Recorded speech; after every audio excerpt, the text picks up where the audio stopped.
मुर्शिदाबाद के धूलियान में आज फिर हिंसा। दंगाइयों ने एक कॉस्मेटिक की दुकान में आग लगाई। आज की घटना के बाद लोगों में खौफ। बंगाल हिंसा पर गृह मंत्रालय की रिपोर्ट से बड़ा खुलासा। बंगाल हिंसा में बांग्लादेश के 2 कट्टरपंथी संगठन शामिल।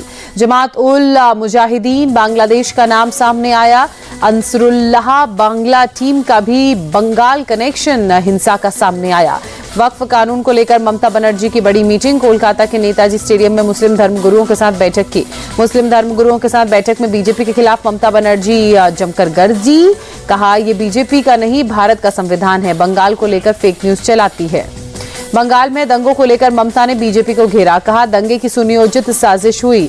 बीजेपी ने बाहर के लोगों को बुलाकर दंगे कराए। ममता बनर्जी ने बीएसएफ पर भी सवाल उठाए। कहा, अगर बांग्लादेशियों की साजिश है तो बांग्लादेशी घुसे कैसे? बॉर्डर पर बीएसएफ क्या कर रही है? मुस्लिम धर्मगुरुओं के साथ बैठक में ममता बनर्जी का नीतीश कुमार और चंद्रबाबू नायडू पर बड़ा हमला। पूछा, वक्फ कानून पर नीतीश चंद्रबाबू नायडू चुप क्यों हैं? दोनों ने पावर के लिए अपना ईमान बेच दिया है। ममता बनर्जी ने यूपी के सीएम योगी पर हमला किया। कहा, यूपी में योगी सबको डरा कर रखते हैं। यूपी में बीजेपी के खिलाफ विपक्ष को रैली की इजाजत नहीं। बीजेपी को लेकर ममता बनर्जी ने लोगों को चेताया। कहा, अगर बीजेपी बंगाल में आई तो लोगों का खाना पीना बंद कर देगी। बीजेपी के सत्ता से जाते ही वक्त कानून बदल देंगे। वीडियो पर बीजेपी नेता शुभेंदु अधिकारी ने ममता बनर्जी से सवाल पूछा, कार्रवाई की जगह ऐसे नेताओं से बातचीत क्यों? कांग्रेस सांसद इमरान मसूद ने कहा, हम वक्फ की लड़ाई लड़ते रहेंगे। सरकार जानती है कि उसने ये कानून गलत बनाया है। दिल्ली स्थित कांग्रेस कार्यालय पर पार्टी कार्यकर्ताओं का विरोध प्रदर्शन। केंद्र सरकार और ईडी के खिलाफ की नारेबाजी। दिल्ली में प्रदर्शन कर रहे कांग्रेस के कार्यकर्ताओं को पुलिस ने हिरासत में लिया। पार्टी कार्यालय के बाहर से हिरासत में लिया। केंद्र के खिलाफ प्रदर्शन में पार्टी सांसद इमरान प्रतापगढ़ी भी शामिल। कहा, केंद्र का इरादा सिर्फ विपक्ष को परेशान करना, विपक्ष को पूरी तरह से कुचलना चाहती है सरकार। प्रदर्शन में इंडिया टीवी से बोले इमरान प्रतापगढ़ी, अंग्रेजों से नहीं डरे, बीजेपी से क्या डरेंगे? राहुल गांधी को नहीं डरा पाएगी बीजेपी। नेशनल हेराल्ड मामले पर सचिन पायलट का बयान, ये विपक्ष की आवाज दबाने की कोशिश, हमें कोर्ट पर पूरा भरोसा है। पंजाब में भी कांग्रेस कार्यकर्ताओं का विरोध प्रदर्शन। प्रदेश अध्यक्ष राजा वड़िंग ने कहा, विपक्ष की आवाज दबाना चाहती है सरकार। ईडी ने राहुल सोनिया के खिलाफ गलत चार्जशीट की। नेशनल हेराल्ड केस को लेकर बीजेपी ने प्रेस कॉन्फ्रेंस की। रविशंकर प्रसाद ने कहा, कांग्रेस को जमीन लूटने का अधिकार नहीं। नेशनल हेराल्ड नेहरू खानदान की जागीर नहीं। बीजेपी सांसद रविशंकर प्रसाद ने कहा, नेशनल हेराल्ड की संपत्ति हड़पने की साजिश हुई। यंग इंडिया में सोनिया राहुल का शेयर था। बीजेपी सांसद रविशंकर प्रसाद ने कहा, हजारों करोड़ की संपत्ति पर गैरकानूनी कब्जा। पूरा गांधी परिवार भ्रष्टाचार में लिप्त है। इस मामले में राहुल और सोनिया गांधी बेल पर हैं। गांधी परिवार पर ईडी की कार्रवाई के बीच सपा प्रमुख अखिलेश यादव का बड़ा बयान। बोले, ईडी जैसी संस्था को खत्म कर देना चाहिए। अखिलेश यादव ने कहा, पार्टी ने ही ईडी बनाई थी और आज उन्हीं की बनाई ईडी उन्हें ही परेशान कर रही है। आज की तारीख में ऐसी संस्था का कोई मतलब नहीं।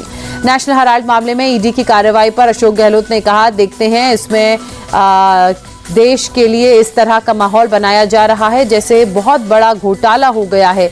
ये झूठा मामला है, इसमें कोई दम नहीं है। इमरान मसूद ने ईडी को बताया राजनीतिक टूल। कहा, राहुल गांधी और सोनिया गांधी से बीजेपी को जब भी घबराहट होती है तो ईडी पीछे लगा दी जाती है। नेशनल हेराल्ड मामले पर महाराष्ट्र कांग्रेस प्रमुख हर्षवर्धन सपकाल ने कहा, पूरा घटनाक्रम डरा धमकाकर चुप बैठाने का प्रयास है, लेकिन राहुल गांधी और गांधी परिवार का कोई भी सदस्य डरने वाला नहीं है। नेशनल हेराल्ड पर जीतू पटवारी का बयान, नेशनल हेराल्ड पार्टी की संपत्ति है। ये देश को गुमराह करने की कोशिश। देश आलाकमान के दौर से आपातकाल के दौर से गुजर रहा है। आलाकमान का फैसला। कांग्रेस नेता मुमताज पटेल का बीजेपी पर अटैक। कहा, बीजेपी बदले की राजनीति कर रही है। सोनिया राहुल की छवि बिगाड़ने की कोशिश। सोनिया राहुल पर किरीट सोमैया का अटैक। बोले, नेशनल हेराल्ड में 700 करोड़ का घोटाला, राहुल सोनिया को जवाब देना पड़ेगा। रॉबर्ट वाड्रा के साथ दूसरे दिन भी ईडी की पूछताछ। प्रियंका गांधी भी पहुंची ईडी ऑफिस। ईडी की पूछताछ पर रॉबर्ट वाड्रा ने कहा, ऐसे हमलों से हम और मजबूत होते हैं, मैं सॉफ्ट टारगेट पर नहीं हूं। गुजरात में राहुल गांधी ने बड़ा बयान दिया। कहा, अब हम पार्टी में रेस के घोड़ों और बारात में घोड़ों को अलग करेंगे। रेस के घोड़े ही दौड़ में उतरेंगे। राहुल गांधी ने कहा, अब टिकट बंटवारे में स्थानीय लोगों की अनदेखी नहीं होगी। हमारा कैंडिडेट ऊपर से नहीं आएगा। कार्यकर्ताओं की कांग्रेस पार्टी ही असली ताकत। राहुल गांधी ने कहा, संगठन और चुनाव लड़ने वालों के बीच कनेक्शन जरूरी। गुजरात में हमारा पहला प्रोजेक्ट संघ और बीजेपी को डराना का मकसद गुजरात से ही होकर जाता है। पंजाब हरियाणा हाईकोर्ट ने कांग्रेस नेता प्रताप सिंह बाजवा की गिरफ्तारी पर फिलहाल रोक लगाई। पंजाब सरकार को नोटिस जारी कर जवाब मांगा। पंजाब में 50 बम आने के बयान देने वाले मामले में बाजवा की याचिका पर सुनवाई। बाजवा को इस बार में प्रेस स्टेटमेंट जारी करने पर हाईकोर्ट की रोक। नीतीश कुमार को हाईजैक करने वाले तेजस्वी के बयान पर जेडीयू का पलटवार। पार्टी के एमएलसी नीरज कुमार ने कहा, नीतीश कुमार जिस तरफ देखते हैं उधर राजनीति की दिशा चल पड़ती है। नीतीश कुमार को हाईजैक करने वाले तेजस्वी के बयान पर बिहार बीजेपी अध्यक्ष दिलीप जायसवाल ने कहा, पहले उन्हें दिल्ली में अपनी मीटिंग के बारे में बोलना चाहिए जिसमें वे खाली हाथ लौटे। दिलीप जायसवाल ने कांग्रेस पर भी तंज कसते हुए कहा, कांग्रेस को सोचने और की ज्यादा जरूरत कांग्रेस को सोचना होगा कि वो आरजेडी का झोला उठाकर या राष्ट्रीय पार्टी होने वाली अपनी गरिमा को बचाएगी।